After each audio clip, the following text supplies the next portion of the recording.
Welcome everyone. I'd like to welcome everyone to attending today's meeting on Uptown Canandaigua form-based code. And I'd like to turn it over to Doug because he'll be able to handle the monitors, or Sarah. Doug, I guess, if you don't mind, Doug, and contact it. But a couple of things I'd like to ask to begin with, to make people aware of it. They probably already know. There's a couple of questions that we should address right off the bat from either Kim from Bergman. The reason I say Kim from Bergman because our person that's doing the recording for us is named Kim also. And what is a form-based code mean, and why is it needed for Uptown? Now I'll turn it over to Doug. Thanks, Gary. And just so everybody's aware too, so Sarah, it looks like the live transcript stuff is working. I can see it ticking across the bottom of my screen. I don't know if everybody else can. Yeah, I have it too. Yeah, I can't see it on mine. Yeah. Good. So that's good. So there is a full transcript of this meeting that will have that data as well as it being provided. So that's something new that the state has actually just required us to start doing in terms of transcripts. So, yep. So anyway, Kimberly, thank you so much. This really comes on the heel of, Kimberly, thanks for being here. This comes on the heels of the form-based code and the whole Uptown study that we've been working on for a couple of years, and this is the next step. So this is going to be the fastest handoff ever, Kimberly, because I'm coming right to you, and so I'll let you just take it and kind of go from there and get going on this. Sure, and great, and good morning, everyone. Thank you for your time this morning. So Gary, you asked some good questions, and as it just so happens, we've pulled together a quick PowerPoint that hopefully will answer those questions and just give folks a little bit more context on the work that we've been doing over the past couple of years, as Doug alluded to. So I'm going to see if I can share my screen, and it looks like I'm all set up to do that.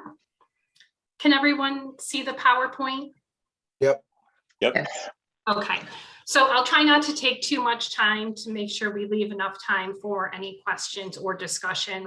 This is a pretty high level presentation. So if any questions afterwards that are more in the weeds or nuances of the form-based code, hopefully everyone's had a chance to review it or at least skim through it at this point.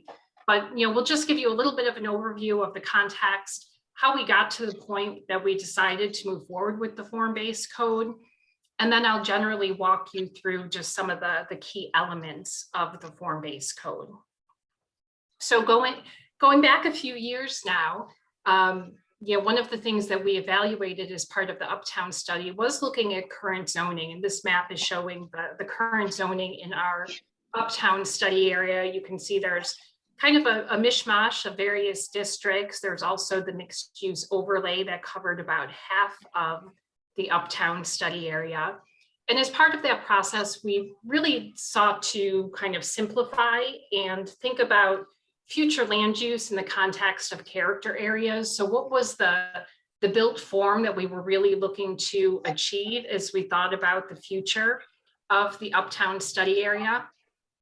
And you can see the orange and the red colors really, which are the primary character areas around the State Route 332 corridor. This is where the emphasis was really on looking at opportunities to kind of bring the design element of the district to the road, make it more walkable, slow traffic, and really think about density and mixed use development as part of the future vision. So some of the key physical recommendations that came out of the Uptown study were really focusing on infill development on State Route 332, implementing and providing more pedestrian and bicycle amenities and improving bicycle and pedestrian accessibility, really looking at Blue Heron Park as the centerpiece for potential mixed use development that could really leverage and take advantage of the park and create additional green space, and also creating opportunities for more diversity in housing options within this section of the town. So as the implementation of the Uptown study moved forward, the zoning update purpose was really intended to advance that vision that was set forth in the Uptown study, evaluate a few different regulatory options for that area that would essentially help to achieve the goals identified in the Uptown study, and then move forward with the actual development of adoptable land use regulations. So the zoning update process began in late 2019.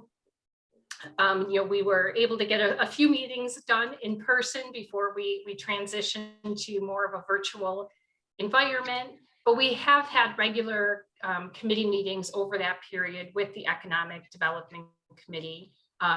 We did have one really great stakeholder meeting early on with various property owners within the area that were all really excited about the potential land use regulatory changes that were being considered as part of this effort, and really provided a lot of great feedback up front.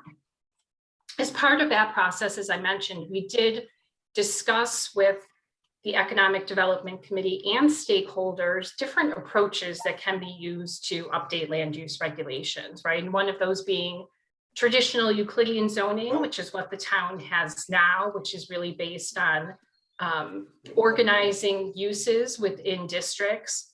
We talked about incorporating design standards and guidelines or modifying those that you have in place, like the mixed use overlay.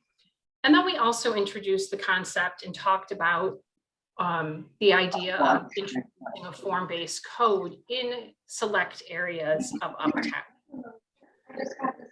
So ultimately, the decision was for, if you go back to the character area map, those orange and red areas, and really the area around 332 and Blue Heron Park, the decision was made to move forward with the form-based code.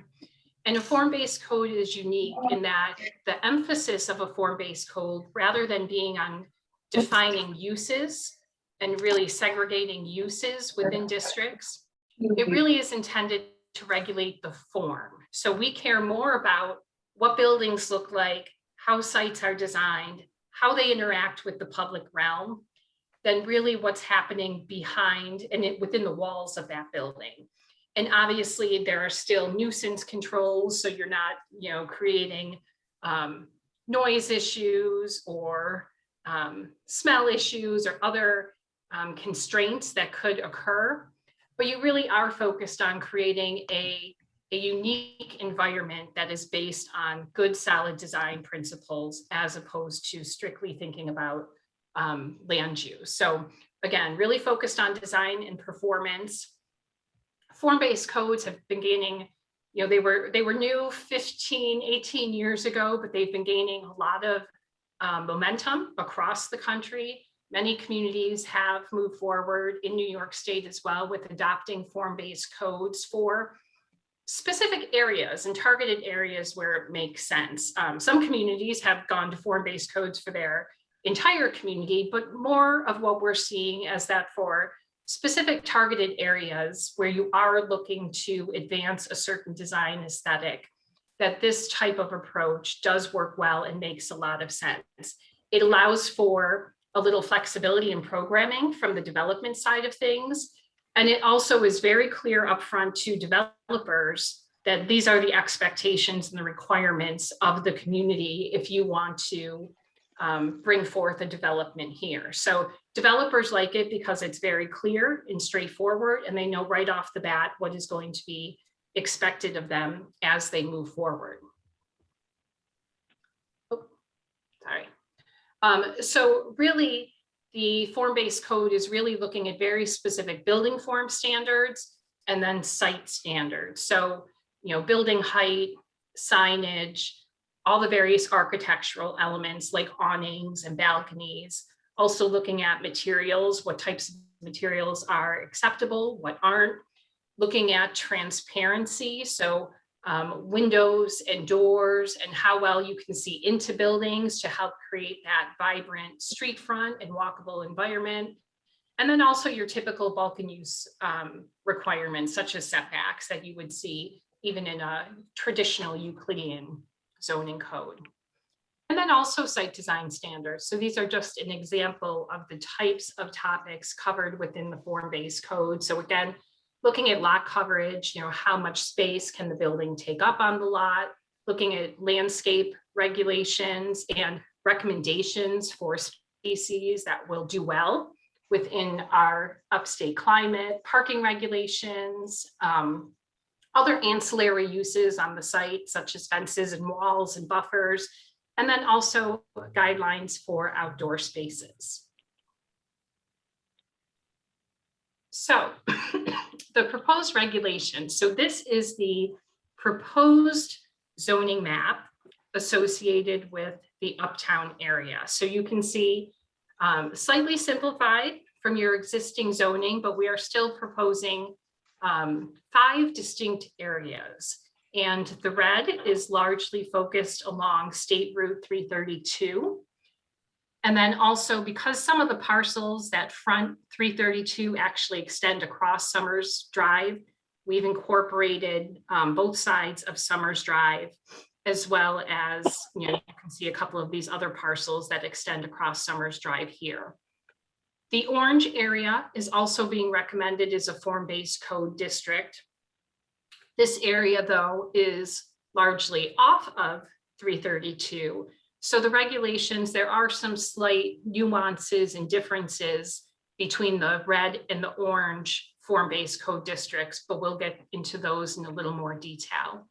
And then the purple, yellow, and blue area I'm going to talk about in just a little bit and how we're moving forward with those, just so you have some additional background. So these are just showing the form-based code areas pulled out, so you can get a better sense of the areas that are proposed to be covered as part of the form-based code districts. And so the organization of the code itself, we do provide an overview of the form-based code, how it works, what are the benefits, talk about the development review process. So again, one of the benefits of a form-based code is very straightforward review, which again, property owners and developers tend to really like the simplicity of going through a form-based code process. As you would see in typical zoning, terms and interpretation and some of the general language from your existing code is captured within the form-based code document. And then the actual regulatory components of the form-based code are broken into 3 areas. So we've got rules that apply to both sub areas, and those are cover a pretty wide range of topics, but where they are applicable regardless whether you're in this red area or the orange area. And then we do have some more nuanced requirements specific to the red area and the orange area. And those mostly tied to some of the real building details as well as signage. It is important to note that the intention of the form-based code, and one of the decisions that was made early on with the Economic Development Committee was, essentially there's 2 ways to incorporate a form-based code into an existing zoning framework. One of those is you just create a new section within your existing zoning code and you build in regulations and you generally follow the same framework. The second way to do it is to essentially create a standalone document. So where all of the information a developer could need is within one place. The first option, built into your existing zoning code framework, would still require references to a variety of other sections within your code. The standalone document framework, although it would be referenced in your code, essentially, we call it a one-stop shop, right? So essentially this document, that is the form-based code document, can be given to a property owner, a developer, and really all of the information they need to inform their submittal, from definitions to the process that they'll have to go through to get approvals, to information on variances, as well as all the regulatory information, is all within one document. So that goes back to that concept of simplifying the process for developers and property owners, as well as making it very clear for use by the town as well moving forward. So real quickly, rules for all sub areas, there are really three primary regulatory components, but the first piece of it, which we call measurements, is essentially almost a cheat sheet of how to use the code, right? So when we're using certain terms, references, saying, there's a certain percent of, 70% transparency that's required on the first floor. The measurement section is essentially telling people how to calculate the regulation. So it's a little bit of a primer on how to use the code. And then we have sections on building standards, site standards, and sign standards, where there are some regulatory items within each of those. And again, these are where the requirements apply to both the 332 and the mixed use area. So the red and the orange areas on the map. There's applicability across the entire district. So this is just an example of the measurement, where there's a graphic. Form-based codes do tend to be very graphic, so they can help relay the vision for the area. So this is just an example of showing people how to calculate building coverage. The building standards that apply to both are looking at architectural features of buildings, so awnings and balconies, for example. The site standards are covering a range of different topics, from required off-street parking to bicycle parking, as I mentioned earlier, landscaping, but this is where we also get into lighting requirements, the concept of creating outdoor amenity spaces for certain types of development, regulations for sidewalk dining, as well as drive-through facilities, which we wanted to make sure we were tightening up, just to make sure that even though we're allowing drive-through facilities in both sub areas, making sure that they were still being designed in a way that did not negatively impact the overall desire to have a strong pedestrian and bicycle environment. And then the sign standards, approached slightly differently than in your existing code, but a lot of the topics you will see are largely the same as what your current sign regulations have. So we do have a series of signs that require a permit. We have exempted signs that are allowed. We have temporary signs that are allowed on a temporary basis, consistent with the regulations. But we do talk about illumination, different materials, preferred materials, and then requirements for sign removal. The 5 types of signs that require a permit within the form-based code sub areas are awning signs, projecting signs, wall signs, window signs, and monument signs, and all of those sign types are defined. We also have graphics for all of those that identify, give an example of placement on the building, and also talk about how to calculate square footage of signs to ensure that they are conforming to the requirements within the code itself. So, sub-area regulations, we identify site requirements, and this is where we have a little bit of difference between the mixed use area and the 332 corridor sub area.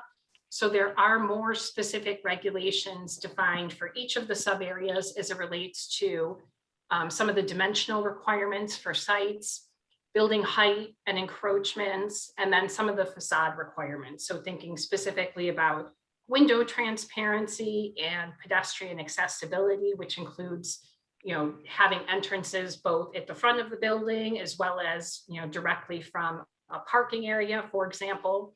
So those are some of the areas where the actual requirements between the 2 sub areas differ slightly.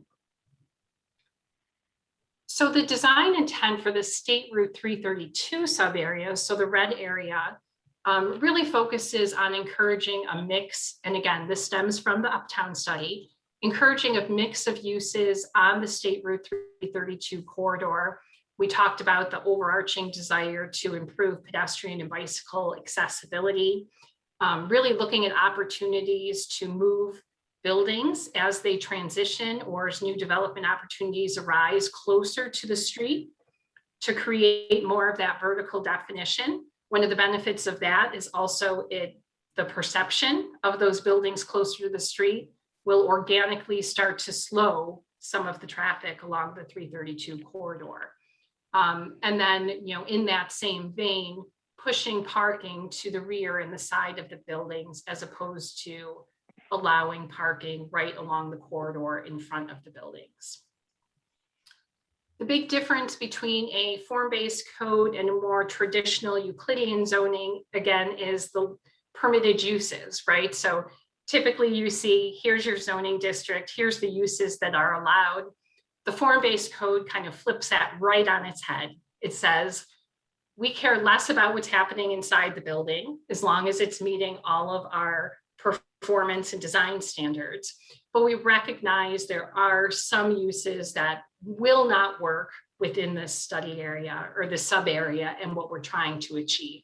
So rather than having a list of permitted uses, it's keeping it pretty open and just saying these are the uses that we know will not work within what we're trying to achieve within this sub area. So this is the list of prohibited uses within the 332 corridor. It's very similar to the list of prohibited uses within the mixed use sub area, with the one exception and one difference being single family residential. So not allowing detached single family residential along the 332 corridor, but allowing that within the mixed use sub area, which I kind of jumped ahead to that. But the design intent for the mixed use sub area, again, is really focusing on mixed use opportunities and creating opportunities for more mixed residential options. So developments where you might see detached single family homes, attached single family homes, multifamily homes within one larger development area that may incorporate some specific services and commercial uses, really intended not only to support that residential development, but to serve the larger community as well. Here again, that encouragement of multimodal mobility options, and making sure that the development is consistent with the overall vision of the Uptown corridor. As I mentioned already, the prohibited uses listed here are the same as 332, but in this instance, we are allowing single family detached with the recognition that the goal is to create vibrancy through allowing a diversity of different housing types. And in this scenario, single family detached is a desired option when combined with other residential housing types. So lastly, development application process. So one of the big questions that comes up with form-based codes is, okay, what type of change to a building or a site actually triggers conformance with the form-based code? It's often existing property owners that maybe already own a building. This is typically their first question. So this chart, which will be a lot to take in right now on the screen, but hopefully folks have had a chance to look at it, lists different types of actions that could be expected. So everything from a whole new development to just installing a new sign or modifying an existing sign, right? So these are the actions that might take place. Excuse me. And then you can see with the X's, what sections of the form-based code would those actions require compliance with? So we can get into more detail on this if anyone has any questions. From a review process, so we looked at a threshold of 5,000 square feet of new building or building expansion and 4 or more residential units as the threshold for whether applications would move forward to just the planning board. So if they're less than those thresholds, they would just move forward to the planning board for approval. If they are over those thresholds, so you have a 6,000 square foot new building being proposed, or you have a mixed use development that includes 2,000 square feet of commercial and 6 residential units, those projects would kind of go through your existing sketch plan review process, but those projects would also go to the town board for review. The planning board would ultimately make the final approval, but the town board would have the opportunity to weigh in and provide feedback on those specific applications. And then just to kind of close the loop on the larger uptown area, just to kind of make sure everyone's aware of how the other pieces are moving forward. So today we're really focused on the orange and the red area. We are moving forward with the development of a new zoning district called the Mixed Residential District, which is in the areas in yellow, and then preparing some design standards for the industrial district within this boundary, as well as the business park zoning area within the boundary. So not changing these underlying zoning districts, but providing another layer of design consideration. Again, recognizing the synergies between these areas and what's being proposed within the form-based code district. So we are moving forward with those. Hope to be meeting with the Economic Development Committee this month to review our progress and moving those along. And I'm sure, at some point in the near future, we'll be back to the Ordinance Committee to talk in more detail about those as well. So with that, I will stop the PowerPoint. I can pull it back up if we need to reference anything, but more than happy to answer any questions or take any comments at this point.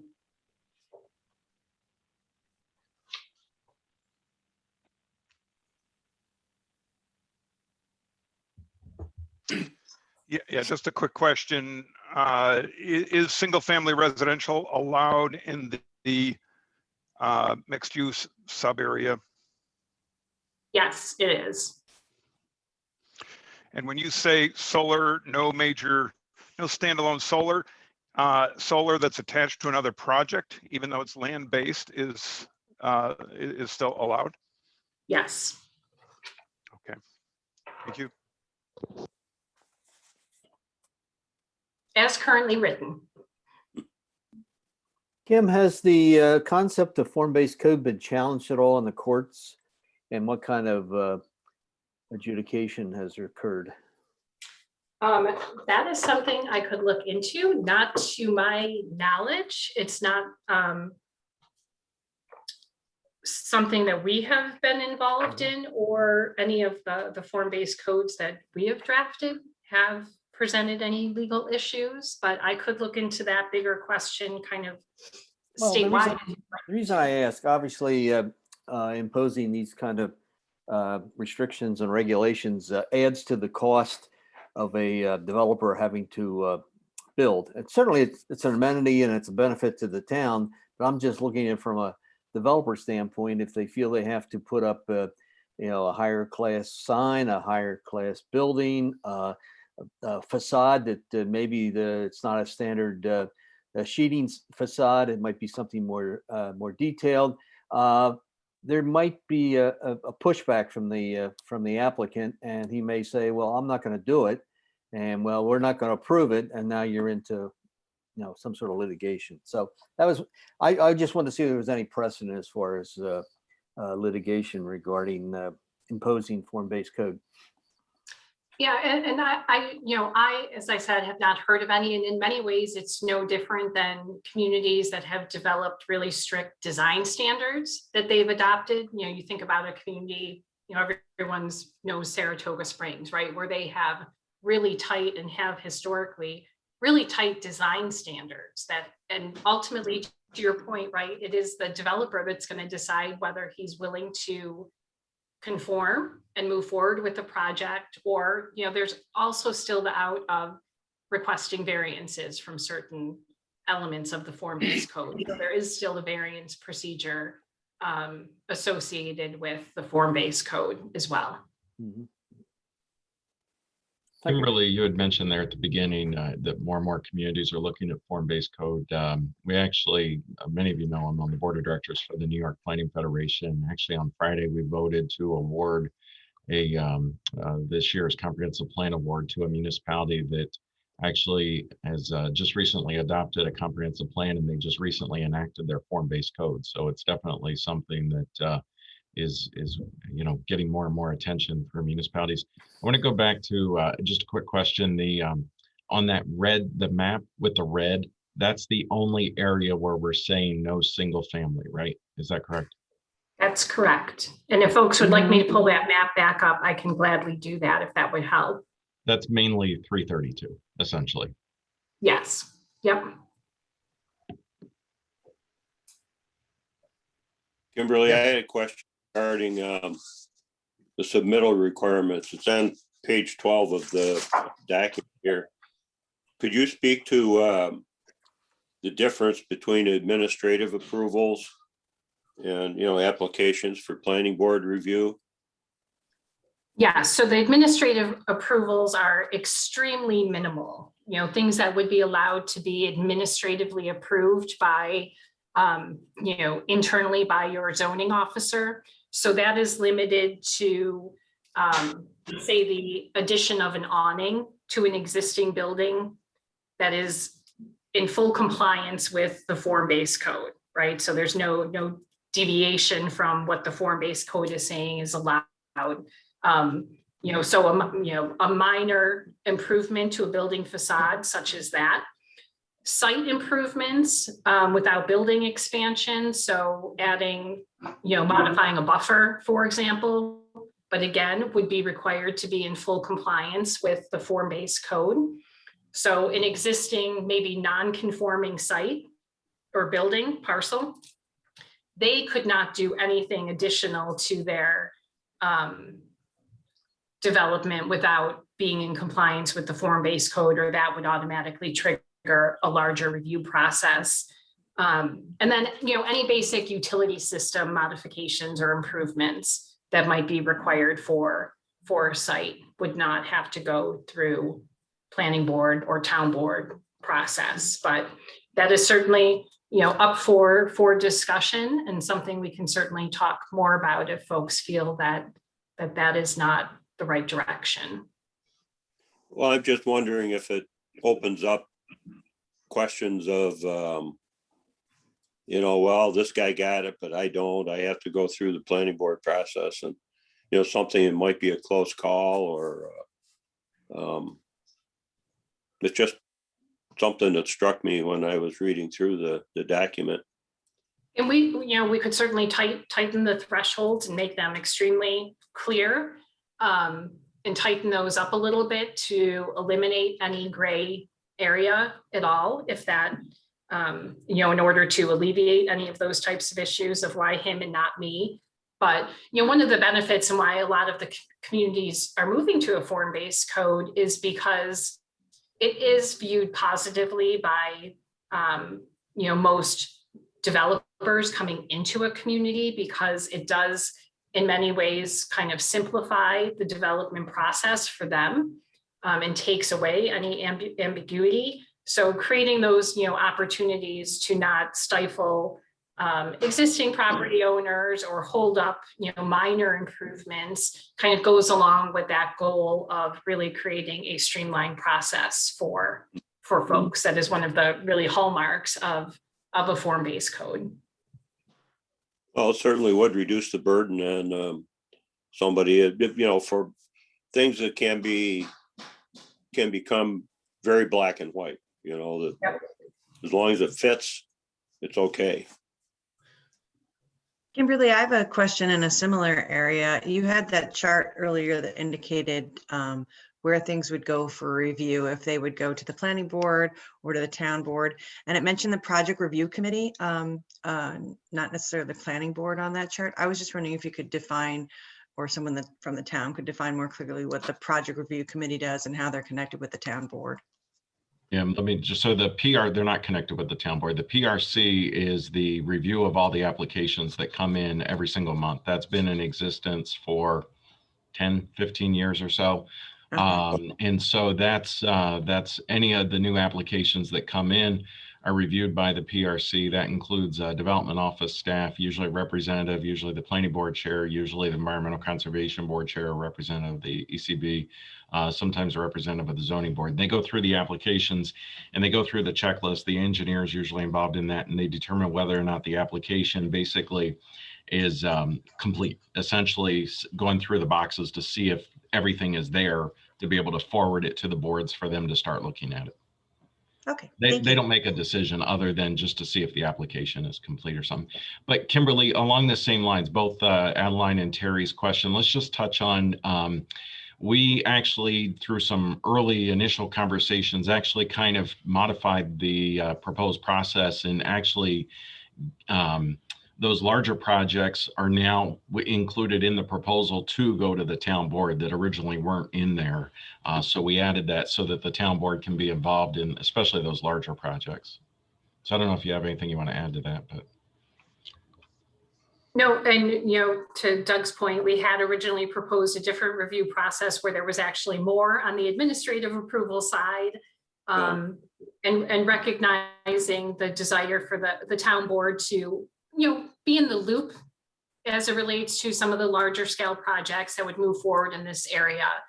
We did move forward with that modification and identified those thresholds of 5,000 square feet, either new construction or expansion, or any project with more than 4 housing units would go before the town board for comment and consideration. So I've got a couple of questions, and the first one, I guess, goes to members from the board that are in attendance. I've heard it referenced many times this morning that this plan is based on the study that was done in 18. And my question of the board is, has anyone taken a look to confirm that the concepts and ideas from that plan may be different today based on the once in 100-year pandemic that we've had?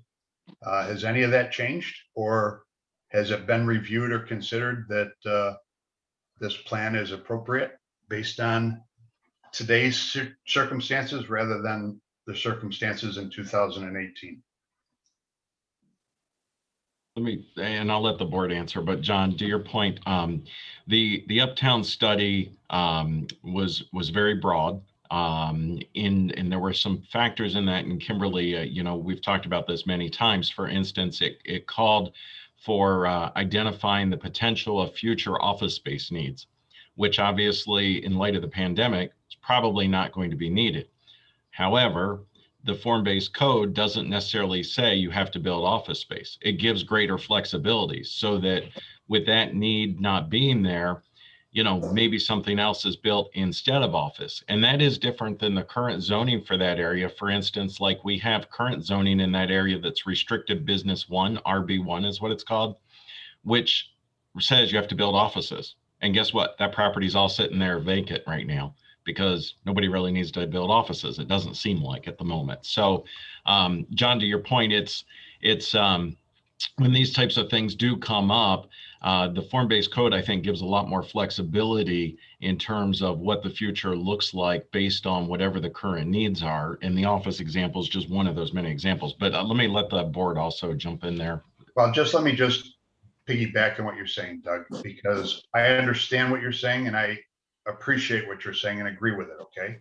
But what this document is telling me is that there was a vision set by the board based on the 2018 study.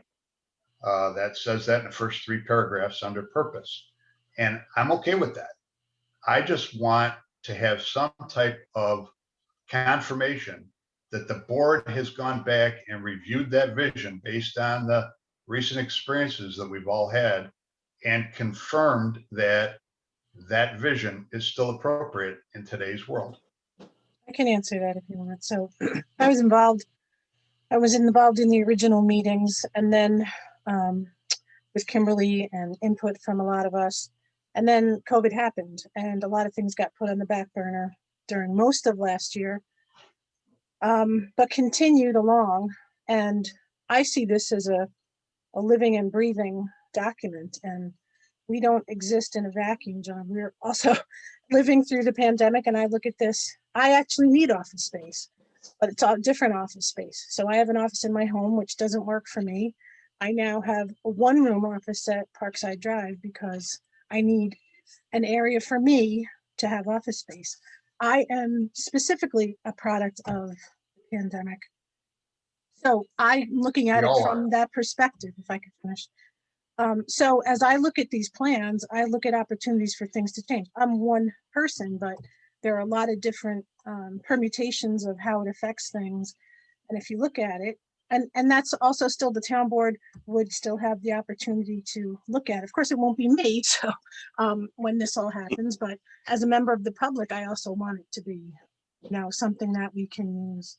Is there something specific that you don't see as able to change based upon the pandemic? And anything that, anytime we do make plans, things change. So, I don't think my question has yet been answered. which is what? This document says that there was a vision for the uptown area and that this vision, which would be the board's vision, was based on the 2018 study. Right. My question is, has the board gone back and looked at that vision and confirmed that it has not changed based on the pandemic? That's all I'm asking. I'm not saying this is a bad thing, Kathy. It can be a very Yes. good thing, and I understand Doug's comments about the adaptability, and you're confirming that you believe there's adaptability in this plan, and I concur with that completely. But my question is, has the vision been reviewed? Yes, I review it all the time. Myself, personally speaking, I have a bound copy. Has the board reviewed it? I don't Yes. speak for the whole board. Yes. I can speak for myself, John, and say, yes, I have. Okay, that's what I'm And looking for. I have I still agree with the, with this vision. I mean, you look at the difference between Euclidean zoning and this form-based code. The form-based code really kind of transcends this pandemic in the sense that it's really looking at trying to create some kind of standard look to the town, some kind of, I hate to use the word progressive because I'm not one, but you know, it's that's the way I look at the thing. So, but yeah, I mean, in reviewing this document, read through I'm sorry, I apologize. mine's sleeping right now, so I don't have the problem. So. I would just like to. Reading through the document, though, I still see a great deal of merit in it, and I don't see where the pandemic has really created a problem with that vision that was originally brought forth several years ago. I just want to bring to your attention the fact that the comprehensive plan update has been ongoing now since 2019, and the comprehensive plan committee had looked at and has reviewed or looked at its application to the comprehensive plan. And there was a thoughtful, I don't say it was a thorough, but a thoughtful review of Uptown. We did discuss it when we developed the narrative in the comprehensive plan update, but also in the update, there is an opportunity, and we made sure that it was in there, that any document or any action of the town board that needs to be changed because of the outcomes of the pandemic in there.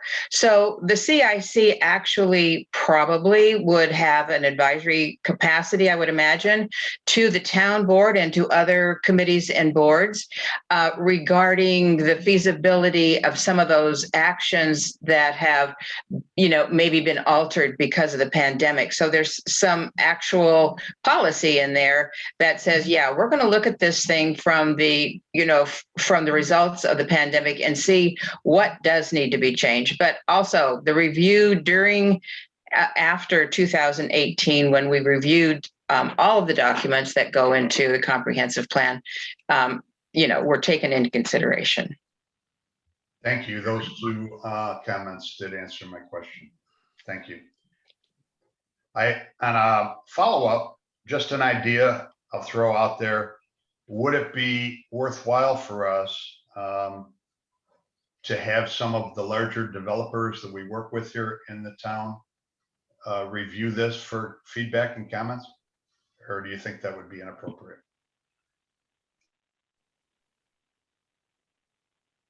Well, I would think that they have an opportunity to do that. And if they, are really interested in working with the town, that they probably have reviewed it or they will review it as when it gets closer to town board review.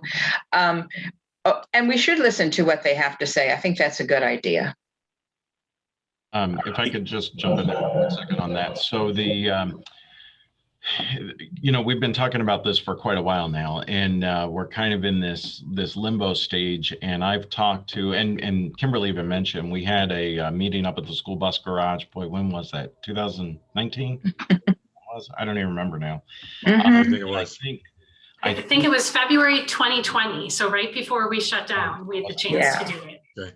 I believe almost every single one of the landowners in Uptown was at that meeting. There may have been one, maybe two missing, but I think every other landowner in Uptown was at that meeting, and they've been engaged. And I can also tell you that over the last couple of months, is generally what I would say, I've talked to 7 different developers about properties, parcels in Uptown where they either have options already in place or they're in the process.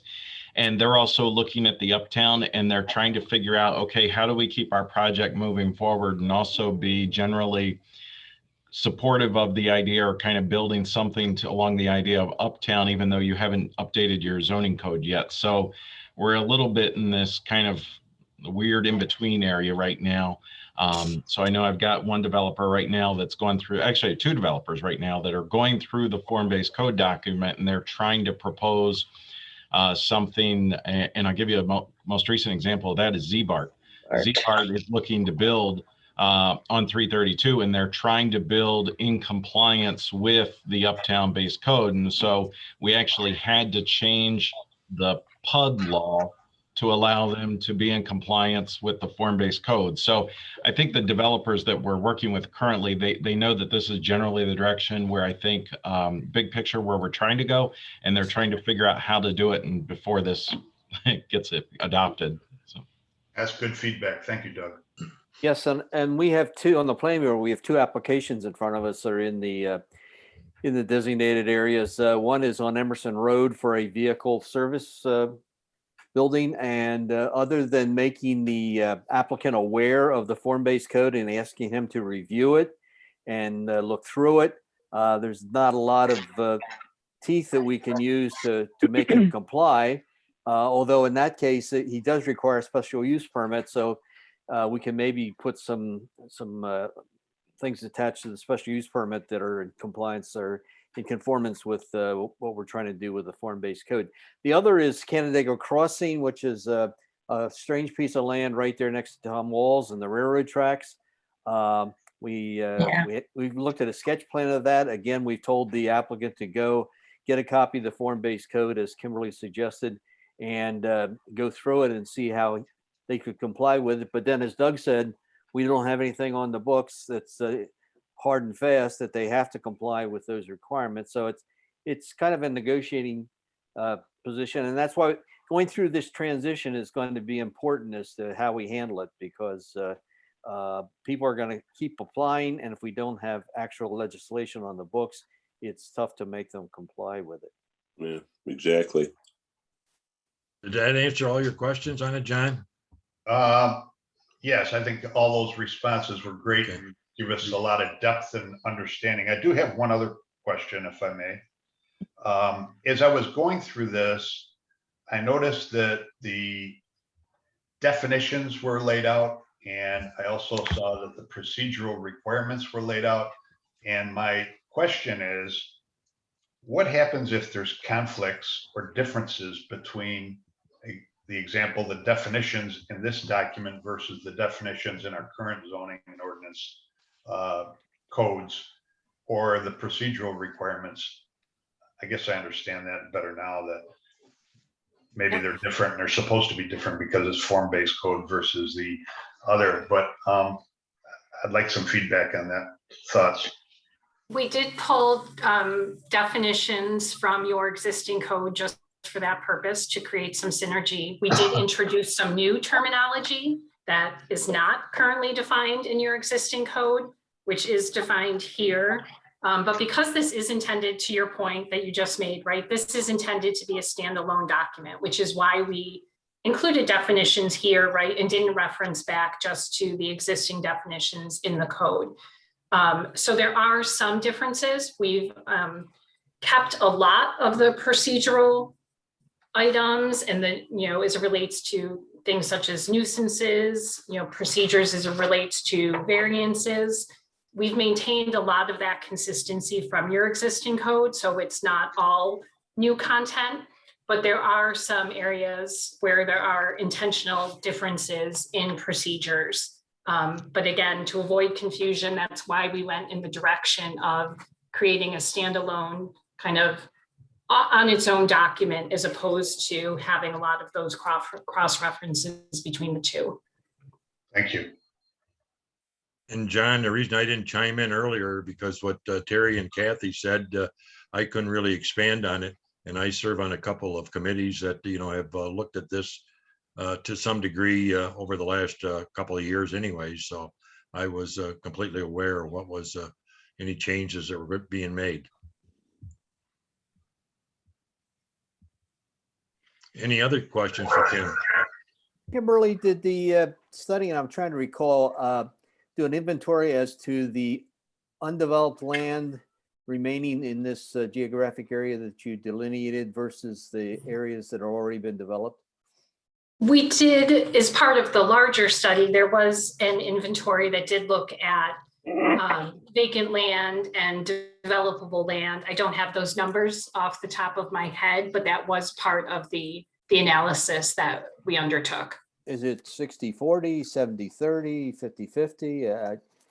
Yeah, I'm just trying to determine how much undeveloped land would be applied to this particular regulation. Oh, it all would, but I mean, as far as new development. Yeah, and a lot, as it relates specifically to the form-based code, the largest, I would say, cluster combined area of undeveloped land is that area, north of Blue Heron Park and around, to the north and east of Blue Heron Park. And some of that is within the form-based code district. Some of it is in the proposed mixed residential district as it relates to zoning updates. Along the 332 corridor, there are some vacant parcels and developable parcels without any development. But a large focus there was not only infill development on those, but looking at future opportunities as existing developed parcels maybe transition over time as well. And I didn't give you your breakdown of acreages, but that's kind of a general overview. I don't remember the exact acreage either, but the thing that I always struck me from that original study that you did, Kimberly, is when you guys took all of Eastview Mall, all the parking lots and everything, and you dropped it in that area and it fits with no problem. And we have even more area around it. That's how large of an area we're talking about. Yes. And then something I remember too that was really interesting is that, with the form-based code, we're allowing more flexibility with development on 332, and it kind of means more space. So an existing property could be altered or edited or added onto under the new requirements or new regulations, I should say. So it's even, not necessarily just the vacant land, but what you can do with what's already there. Well, to John's point, the business of car dealerships may change in the future because people are buying more online and not going to the showrooms. Yeah. True. It'd be like it was back in the 50s, huh? I'm not that old, Terry. Yeah, okay. I'm just quoting stuff I've read about. Oh, you read it. General question, if I could, is the intent to move the form-based concept to the balance of the town? Has there been any discussion, or is it specifically dedicated to Uptown? Bob, the only discussion at all has been based on Uptown, based on specifically the Uptown study that we did, nowhere else. Yeah, there's been no discussion of that at all. I don't see any discussion of that coming up either, really. Sorry, we really do have two other areas of the town where we have mixed use overlays that seem to be working well for those areas of the town. The mixed use overlay 2, which is the gateway area, that's generally the area of near Ace Hardware, for instance, and then mixed use overlay 3, which is predominantly County Road 10, and then going down State Route 364. So the form-based code was really always just kind of discussed for this uptown area, which was the old mixed use overlay 1 kind of area. Whether or not the town wants to look at other areas or not, I mean, that's something the town could always decide, the town board of the future, but there hasn't been any discussion about that.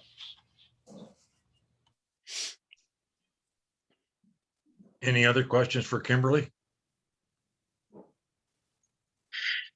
I have a general question about process and timing and stuff and kind of where we go from here, because like I said, I've been having conversations with a number of developers, including another one that's looking at a big tract of that vacant land, and they're trying to figure out what to propose to conform to what. So can we just kind of talk about, and Gary, I think this probably is going to involve you guys too, but let's just have a general conversation about timing and where we go from here.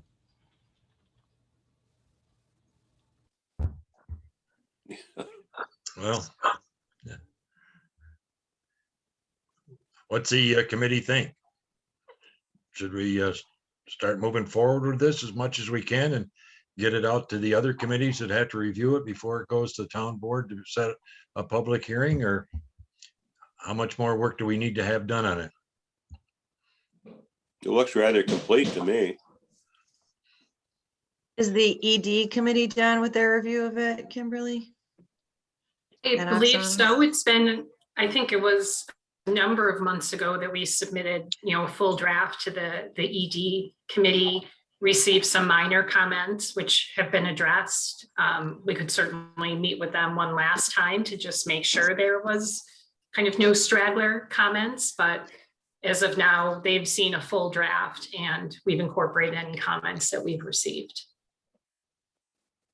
I speak for myself, Gary, that, now that I've seen the presentation and heard Kimberly's explanation for this, and I understand it more thoroughly, I'd like to have a little bit of time to review this document from, I guess, a technical standpoint. And I think that we as a ordinance committee should do that and maybe get together and vote on it and be comfortable with it in a subsequent meeting. That's my only preference. Okay, good point, John. I agree. Bob? Tom? I'm on board. And I also say, I understand the urgency that Doug is bringing up, and I don't mind getting together in the immediate future and expediting this through the process and pushing it as fast as we can. Okay, because the way things are right now, we have, some larger items, and this being one of them. So we'll certainly have another meeting this month on the 17th. And we could, that'll give everybody enough time so we can look at it on the 17th and decide about moving it forward. Is that agreeable to the committee? Yeah, not to bore everyone, but following up on John's comment, I've got some thoughts and suggestions that we needn't go through today, but I think I'll just email you guys. And if I can figure out Kimberly's email address, I'll include her, just thoughts and suggestions on the product that we can talk about or not talk about next meeting, but we don't need to go through today. Okay. Gary, I'd also suggest that maybe we plan a couple hours at our next meeting to try to expedite this, if everybody's comfortable with it, or an hour and a half or something. Kimberly, leave it up. I can't see it. So I did put my email address in the chat. If you click on the chat button, you should be, and Sarah certainly knows, Sarah and Doug know how to reach me too. Where the hell's chat? It's the way. The bottom. It's at the bottom. Chat's lined off. How about if we, instead of spending all that time on it on the 17th, because there's another one or two that we need to touch on then too briefly, is that we discuss it as fully as we can on the 17th and bring it up on our, make a final decision on June 7th to, at our regular meeting, so we can put it out to the other committees, zoning, planning, and so on, that we need to send it to. Then it gets back to us and we can send it through to the town board for them to establish a public hearing for it. That's kind of dragging it out, I think, Gary. Yeah. Okay, well, It is. Yeah, the Yeah, I 17th. was, okay. That was just a suggestion. Yeah. just with the Hopefully town board scheduling and when we do the agendas, if you feel comfortable with it after your next meeting, would be good timing to Okay, prepare for the June town board meeting, okay, just on a processing side. okay, we'll leave it at that then, to look at it on the 17th of May at our next meeting. That'll start at 9, and if we need an hour and a half, 2 hours, then that's what it'll take till we get it completed. Would That you agreeable? like me to attend on the 17th to be available to answer questions? Or are you thinking this is more internal discussion? What's the committee think on that? I mean, I don't have any trouble with Kim being there so that she can answer things that we may not have the answers to. I That'd be think good. that's a good idea. Also, Yeah. being the author of the document, if we make some changes that we agree to, Kimberly would be aware of them and could manipulate the Okay. document based Yeah. on firsthand information. Sounds good. Great. Okay, Kim, thanks a lot. Any more that anybody would like to discuss on form-based code? So just so everybody's aware, and Kimberly, just help me out because you and I haven't had a chance to chat about this. So this is kind of step one is on the looking at this map. This is the red and the orange color area. And then you're going to be working with us in the various committees to advance proposed regulations for the rest of it. Correct? Yep. Just got to work with Oksana to get our next Economic Development Committee scheduled to present the drafts of those other areas. Okay. And And your so next meeting is Kimberly- not- When's your next meeting, Oksana, for your economic Well, development? that's up to Kimberly when they're ready. Okay, We're ready whenever they're drafted. So Okay. we can pick a date offline, Oksana, and let everyone know. Okay, send me an email with dates. Okay.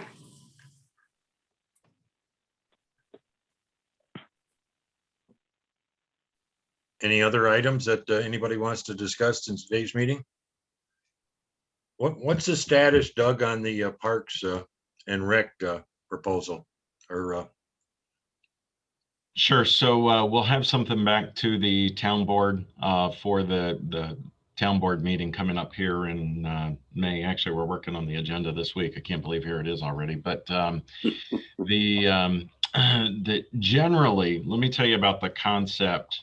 Generally, there's been, I know there was a Park and Rec meeting the other night. I've had a series of conversations with Mark McNeil and Karen Parkhurst. They both have talked to quite a few different other municipalities. I've also been in conversations with our insurance agent.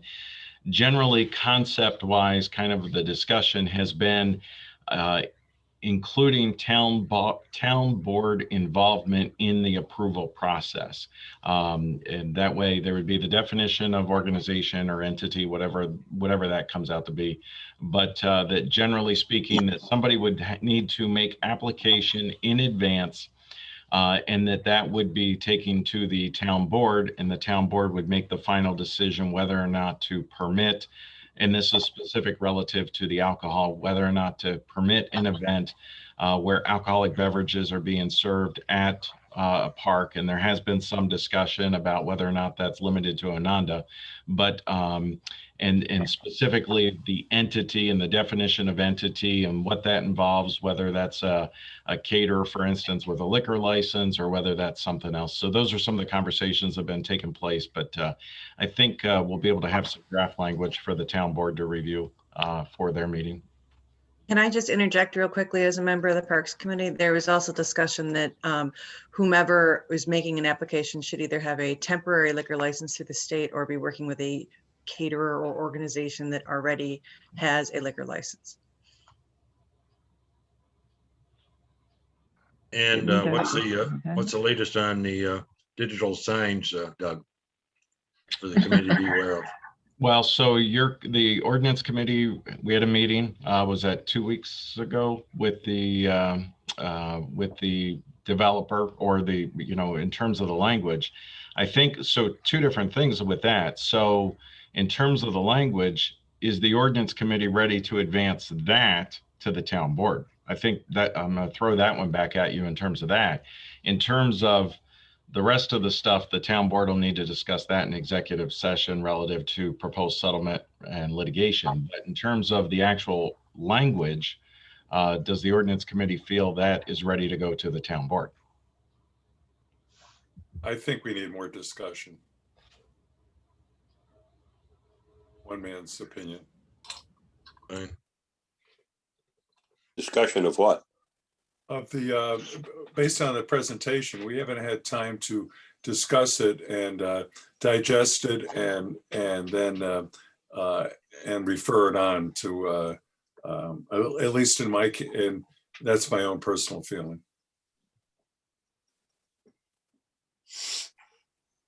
Any thoughts from the other committee members?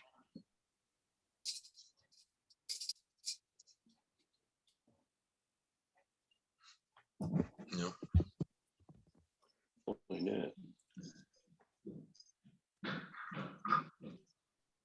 Doug? Yes. Okay, so the Gateway Signage Committee has a meeting on the 12th. Do you want any input from them at this point on the digital signage? So let's talk about the Gateway team for a second, because I know I've been getting conversations. So in 2020, I believe it was the beginning of 2020, we kicked off several new project teams relative to implementation of the comprehensive plan reporting to the CIC. One of those was the conservation subdivision team that's been working on conservation easements. Another was the Gateway team. And we had charged the Gateway team with looking specifically at gateway signage as you come into the town of Canandaigua. Obviously, COVID happened and a lot of that stuff got put on pause. There is perhaps an opportunity for some actions to result from this situation involving these digital signs that may be able to incorporate some of the thoughts and some of the outcomes that the Gateway team might be looking at. But honestly, we don't know whether or not the town board would like to move forward at this point with the digital billboards. So it's almost premature, I think, for the Gateway team to be talking about any of that kind of stuff until we get some direction for the town board. Gary, in Okay. response to your question and Bob's comments, based on the presentation that we heard about the signs, I'm not sure that we're going to have a need for an awful lot of communication or conversation about this. So maybe we could put this on the agenda for the 17th and in 5-10 minutes get this done with as well. Okay. Well, that's what I mentioned earlier, because there was a couple other items, and one being the parks and one being the billboards or the digital signs that we could touch on then also. Yes, I agree with that. Is that agreeable to the rest of the committee members? Sure. Okay. Any other items that anybody wants to bring up before this meeting adjourns? I'd like to thank Kimberly for the presentation she made, and we'll be seeing you again on the 19th and Kimberly at our next 17th. 17th. I'm sorry, I wrote it down wrong here. 17th at our next ordinance committee meeting.